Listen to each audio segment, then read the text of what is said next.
Last night, operating on my orders, the United States military forces successfully removed a major terrorist threat to the world, the global leader of ISIS, known as Haji Abdullah. He took over as leader of ISIS in 2019 after the United States counterterrorism operation killed al-Baghdadi.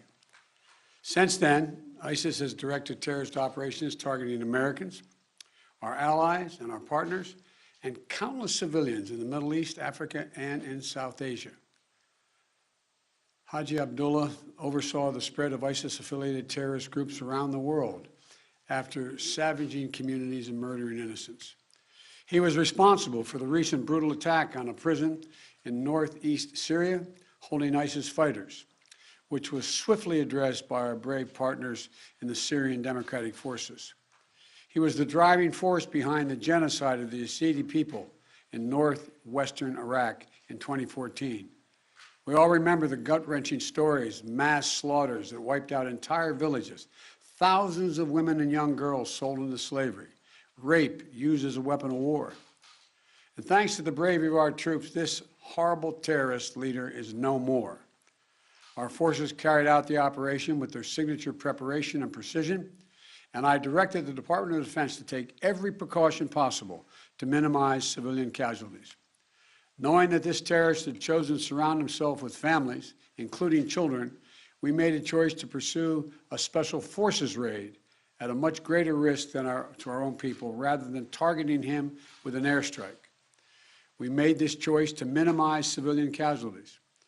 Our team is still compiling the report, but we do know that as our troops approached to capture the terrorist, in a final act of desperate cowardness, he, with no regard to the lives of his own family or others in the building, he chose to blow himself up, not just with the vest, but to blow up that third floor, rather than face justice for the crimes he has committed, taking several members of his family with him, just as his predecessor did.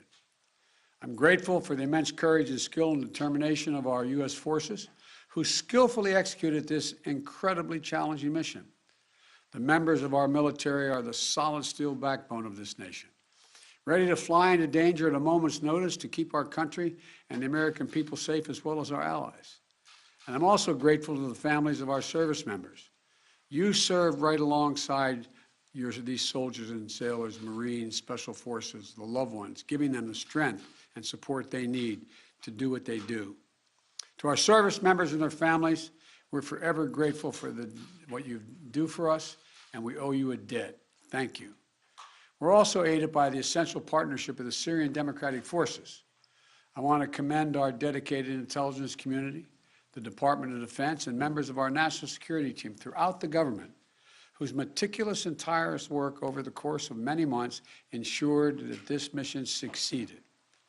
This operation is testament to America's reach and capability to take out terrorist threats no matter where they try to hide anywhere in the world. I'm determined to protect the American people from terrorist threats, and I'll take decisive action to protect this country. And we'll continue working with our close allies and partners, the Syrian Democratic Forces, the Iraqi security forces, including the Kurdish Peshmerga, and more than 80 members of the global coalition to keep pressure on ISIS to protect our homeland. We remain vigilant. We remain prepared. Last night's operation took a major terrorist leader off the battlefield, and it sent a strong message to terrorists around the world. We will come after you and find you. Once again, today, we continue our unceasing effort to keep the American people safe and to strengthen the security of our allies and partners around the world. I want to thank you all, and may God bless you, and may God protect our troops. I'm heading off to New York right now. I'm late, and I thank you for your time. Appreciate it. Mr. President, Compromise has been eliminated, sir. how many U.S. troops were involved, sir? Mr. President, how many civilian casualties were there?